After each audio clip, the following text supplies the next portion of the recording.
Welcome to the NC Chambers podcast, the Business Playbook. In each episode, we provide business professionals clear, proven strategies for winning at work and moving their organizations forward, all within the time it takes to finish a cup of coffee.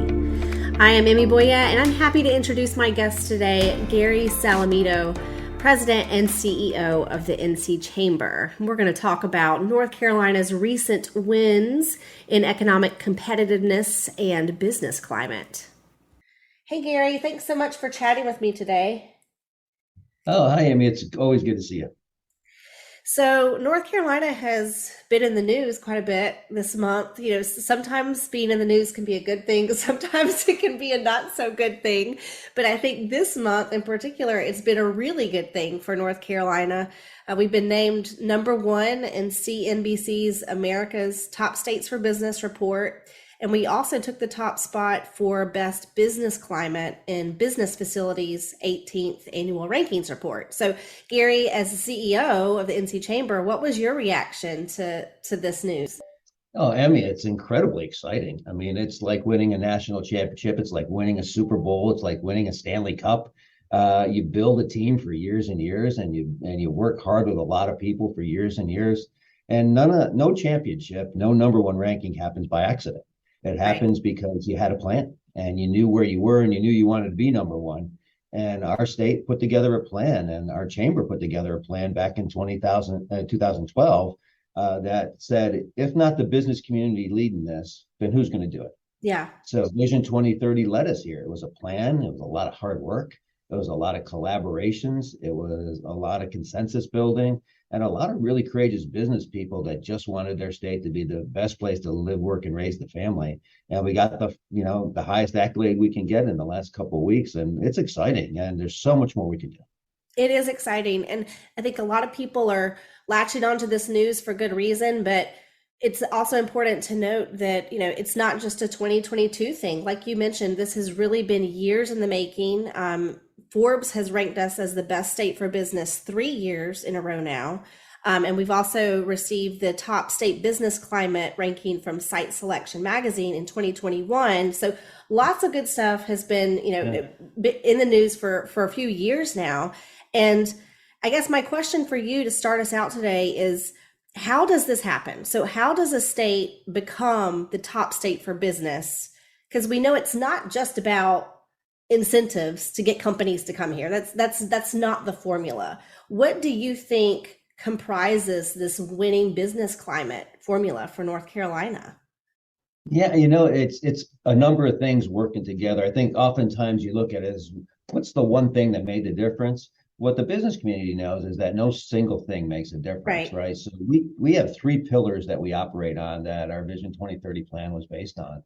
Education and talent supply. If you don't have the talent and the education system in place to deliver the workers that are needed today and tomorrow, then you're not going to win. And you also have to have a competitive tax climate. You have to have a competitive business climate, the tax climate, the civil liability climate, your legal system, also your healthcare systems. You got to have that be competitive, and you got to make strategic investments in infrastructure, road, rails, ports, water, sewer, broadband, computer hardware infrastructure. And oftentimes people say, okay, did you do that sequentially? He goes, no, you got to do them all at the same time because they're all interrelated. Right. And you got to have the courage to say, we're going to keep pushing, we're going to keep going. And that 1 year is a victory, not a good enough, because you know what? We're not top five in the country in all of these measurements. So you have to understand that all those things work together, and that you may have a 1 year plan, but it's based on a much longer plan. Right. And that you have to make sure that you stay committed to it and that you're in for the long haul. One of the interesting parts about where we are is, regardless of who's in the governor's mansion and regardless of who's in the General Assembly, the business community's plan stays the same to grow jobs so our communities can be healthy. It's the same plan. And I think that consistency, that know-how about how to create a job and how a healthy community is based upon private sector job growth, that comes from one place. We have great partners with our public officials, our elected officials. But at the end of the day, the business community had to say what needed to happen and had to make sure that it did happen. Yeah, absolutely. Let's break. I heard you say a few things here that I want to break down a little bit further. The first being the role of education and talent supply. So can you break that down a little bit, talk a little bit more about why that matters when it comes to making us competitive, and maybe more specifically, what the NC Chamber is doing on this front to make sure that North Carolina is competitive in this education and talent supply area? Yeah, I mean, critically important. The CEO I worked for before I came to Glaxo says you can get everything else right. But if you don't have the education and talent and workforce supply systems lined up to deliver talented people for the jobs of today, and equally importantly, predictably for the jobs of tomorrow, then you're Yeah. not going to be competitive. Yeah. And so the NC Chamber is always focused in on talent supply, predictable, transparent. We led the Coalition for Higher Standards, HIRE standards, back in 2012-13 to make sure that in science and in math and English, that we had the highest academic standards and that they were our standards. They were Right. transparently developed in cooperation with the education community and the teachers, and that parents knew exactly what they were. And that caused some transition, and it's always change is always hard, but having high standards is the right thing to do for our young people, and it's the right way to make sure that they can have a good job when they're done with post-secondary, they're done with university, they're done with community college, and it's worked. And we need more people. Every state does. We're in an incredible competition for talent, but I like where we sit, and so being there, advocating for getting our teacher pay to be above the national average, critically important. You always have to make sure that our teachers are paid as well as we can pay them for what they do. It's an incredible work that they do. It's critically important. Right. Make sure that the resources are there. So our policies make sure that the resources are there for the educational community to make the investments they have to help our young people and help our adult learners get retrained. The rate and pace of innovation is changing jobs all the time. So education, talent supply, workforce systems have to be nimble. And so the NC Chamber has been working to advance those. We established our Institute for Workforce Competitiveness and our foundation to do just that, to talk about what's working and how do we take that what's working in our communities and make it more adaptable across our state. So we're entirely committed. It's the number one pillar in our plan for a reason. It's the first pillar because it's the key. It's the key to healthy communities. Absolutely. And this former teacher is absolutely in agreement with you on all that. So that's one bucket. We talked about education and talent supply. You also mentioned competitive business climate and tax reform, that sort of thing. Can you talk about specifically what has been happening in North Carolina on that front to make us and keep us competitive? Yeah, what the competitive business climate is what goes into the cost of a job. So it's your tax climate, your civil liability climate, workers' comp, unemployment insurance, healthcare. Back in 2010, we weren't doing very well in any of those. Right. We weren't competitive. We were 44th in the country in our tax climate. We're now 11th. That's how you That's a become jump. number one. Yeah. When you move, we had a really broken unemployment insurance system, which we owed the federal government incredible debt. We balanced that out, and now companies are not paying taxes on taxes to fund the unemployment debt. I actually have a surplus, so when recessions hit, the money is there for people Right. who no problem lost their jobs. Right. It's a good balanced system. Our workers' comp is good and balanced system. But we went from 37th to as high as 15th in our legal climate, predictable, transparent legal process climate. So when you look at that competitive business climate, it's the cost of a job. And it's not about an extreme, and it's not about zero taxes. It's about what's competitive. Right. Businesses know that they have to contribute. It's just, are they doing it in a competitive way? Is it fair? Is it balanced? Is it a great regulatory environment that they can work through? They know what the rules are. And between 2010 and 2022, we went from some of the lowest quartile in the country on all of those measurements to top 10 in almost every one. And that's a lot of hard work year after year in the General Assembly, a lot of partnerships with our elected officials and our policymakers, a lot of collaborations with aligned business organizations. And it's great to see the fruits of our labors, because we worked really hard. And since I've been with the chamber, it's been a great journey. You also mentioned infrastructure, and I know this year in particular has been a really big one when it comes to the transportation and infrastructure front. So talk a little bit about that, why it's important to keeping us competitive, but also what gains have been made there, particularly this year in the transpo and infrastructure bucket. Yeah, I mean, critically important. It's the one that requires a lot of investment, but doesn't get talked about near enough, Emmy, because in 2010, we were aware that we had to really diversify how the money came in to invest in road and rails and keep our roads safe, right, and keep them repaired and build the roads for this population that's coming here. It's a huge population that's been coming to North Carolina. You Yep. can't wait to build the infrastructure when they're here. You got to do it before. That's right. So in about 2013, we did a study that said, okay, if we have to diversify our revenue sources and how we pay for all this, what does that look like? So our foundation did a study, came up with 16 different ways that we need to diversify, because as our cars got more fuel efficient, we're paying less gas tax. And the fuel efficiency standards are up for good reasons. Everybody wants a cleaner environment with that. But with that came less revenues in order to Right. keep our bridges safe and repaired and build our roads. And so we had to diversify. So back in 2015, North Carolina Can't Afford to Wait was formed, a coalition formed by the chamber. And we diversified our revenue sources. And over 10 years, that was a $10 billion change. But we didn't stop there because people are still coming. And we still need to make investments in those key road, rails, ports, water, and Yep. sewer. And I guess 2017, we did it again. North Carolina can't afford to stop. So how are we going to continue to diversify? And there was a transfer that went from one of the funds into the general fund. We stopped that. It stayed at transportation. This year, again, major policy that said for the transportation related purchases that are made, the sales taxes on those, that percentage should stay in transportation to maintain and build our roads. Fundamental policy. All three of those pieces were things that hadn't happened in generations to Right. diversify our revenue sources for that. And that's another reason that North Carolina is number one, because we continue to not wait for the crisis. We continue to lead and make hard choices and investments, planning for the future. Next up, we got to look at water. We got to look at sewer. We got to talk about our non-urban areas can get connected to our urban areas with broadband and with water and sewer.